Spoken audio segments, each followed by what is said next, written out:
Hello esteemed colleagues, in this tutorial video we'll speak about general purpose of the plant maintenance module of the WAYL system and we'll make a brief description of it.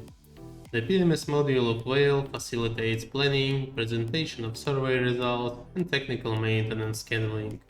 It allows users to track critical equipment, maintenance hours and access maintenance archive with ease.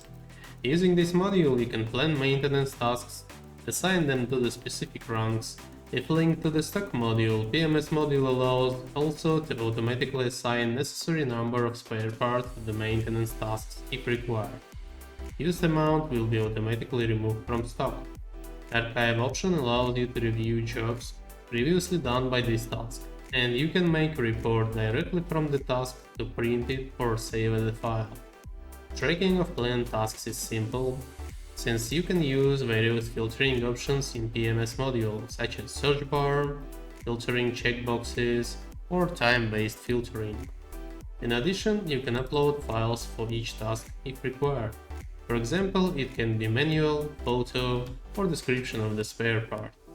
For specific equipment that requires special attention, there is a separate section called Critical Equipment. You can move any equipment category to this section to track it more easily. All tasks can be postponed if required. This process should be approved by management. In conclusion, PMS module is a powerful tool for tracking your vessel's equipment status and perform maintenance in time with additional options that will allow you to perform all your tasks with ease using digital platform. Less stress, no time wasting. Hope you will find this video helpful. Thanks for watching.